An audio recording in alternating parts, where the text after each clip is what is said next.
La psicología, como cualquier ciencia, surge de una necesidad muy humana, la de conocer el mundo que nos rodea y entender cómo funcionamos dentro de él. Desde siempre, los seres humanos hemos estado abiertos a la realidad, recibiendo información a través de los sentidos. A partir de esas impresiones sensibles formamos representaciones más generales, los conceptos que nos permiten organizar el mundo, distinguir lo que es diferente y relacionar propiedades con objetos o fenómenos.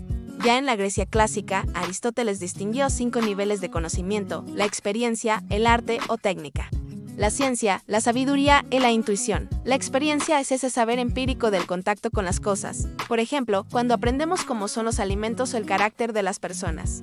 El arte, en cambio, implica un saber hacer, un conocimiento práctico adquirido a base de repetir y perfeccionar técnicas. Pero el conocimiento científico va más allá, no se limita a describir qué sucede, sino que busca explicar por qué ocurre, cuáles son sus causas. Por encima de todo ello estarían la sabiduría y la intuición, que se mueven en un terreno filosófico más abstracto.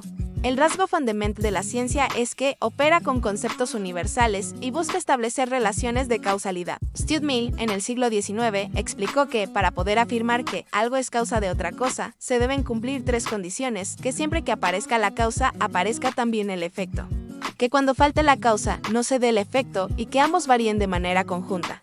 De esta manera, la ciencia no solo describe, sino que explica, predice y, en última instancia, controla la realidad. Auguste Comte resumió esta idea con su célebre frase: saber para prever y prever para poder. Ahora bien, ¿cómo se construye ese conocimiento científico? A través del método.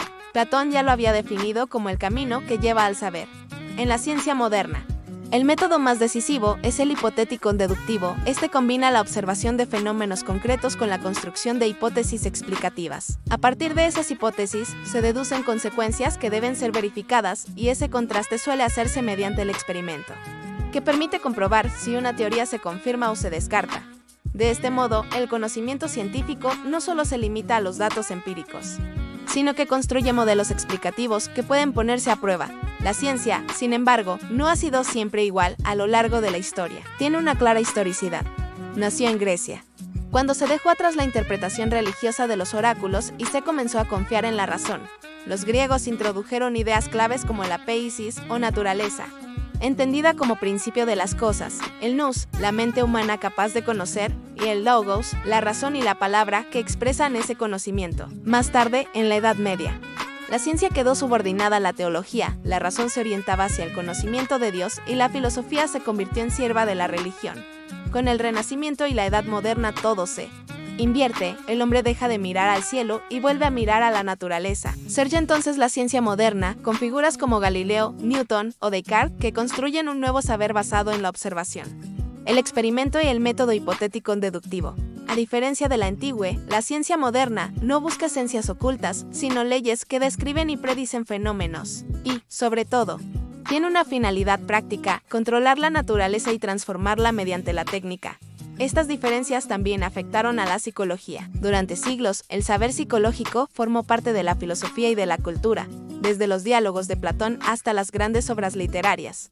Pero la psicología científica, como disciplina autónoma, no nace hasta finales del siglo XIX. El punto de partida suele situarse en 1879, cuando Wilhelm Wundt funda en Leipzig el primer laboratorio experimental de psicología. El psicólogo Hermann Ebbinghaus resumió esta situación con una frase que se ha hecho célebre: la psicología tiene un largo pasado, pero una corta historia. A partir de ahí, la psicología inicia su camino como ciencia, buscando leyes generales sobre los procesos mentales y conductuales, y en ese recorrido ha pasado por diferentes etapas, ligadas a lo que el historiador Thomas Kuhn llamó paradigmas, modelos compartidos que orientan la investigación hasta que son sustituidos por otros más eficaces. En psicología podemos hablar de 5 grandes etapas. Primero, la psicología del alma, que va desde Platón y Aristóteles hasta el siglo XVI, y que entendía la psique como el principio vital del ser humano. Después, la psicología filosófica de la mente, con Descartes y su dualismo, que diferenciaba la sustancia pensante de la sustancia extensa del cuerpo. Más tarde, en el siglo XIX, surge la psicología científica de la mente, con Wundt y otros pioneros, que aplican métodos experimentales y cuantitativos al estudio de la conciencia. A comienzos del siglo XX, aparece la psicología de la conducta, impulsada por Watson, que redefine la disciplina como el estudio de la conducta observable, bajo el esquema estímulo-respuesta. Y finalmente, hacia 1960, surge la psicología cognitiva, que recupera el estudio de la mente a través de la metáfora del procesamiento de la información, inspirada en la informática y la cibernética. Pero la psicología no solo se ha desarrollado como ciencia teórica, sino también como profesión aplicada. A principios del siglo XX empezaron a surgir demandas sociales en educación. Alfred Binet y Theodore Simon elaboraron en 1905 la primera escala de inteligencia para detectar retrasos escolares. En el ámbito clínico, Leibniz Whitney abrió en 1896 la primera clínica psicológica para tratar dificultades de aprendizaje. Y en el mundo laboral, los psicólogos empezaron a colaborar en la selección de personal y la organización industrial. Las guerras mundiales impulsaron aún más esta profesionalización, ya que se necesitaban pruebas para seleccionar combatientes o atender a personas con traumas de guerra. Tras la Segunda Guerra Mundial, la psicología se consolidó en todo el mundo como disciplina científica y profesional. En España, los primeros pasos se dieron con cátedras universitarias a principios del siglo XX y con institutos de psicotecnia en los años 20 y 30. Sin embargo, la formación reglada en psicología no llegó hasta 1968, con la creación de la licenciatura. En 1979 se fundó el Colegio Oficial de Psicólogos, que dio un marco profesional y deontológico a la disciplina. Hoy, la psicología se ha diversificado en múltiples ámbitos: clínica, educativa, laboral, deportiva, jurídica, social, entre otros, y cuenta con una fuerte presencia en universidades, colegios profesionales y sociedades científicas. En definitiva, la historia de la psicología muestra cómo un saber que empezó siendo parte de la filosofía se ha transformado en una ciencia moderna, con su propio método, sus paradigmas y una amplia aplicación práctica. Una disciplina que no solo busca explicar cómo pensamos, sentimos o actuamos, sino también mejorar la vida de las personas y la sociedad.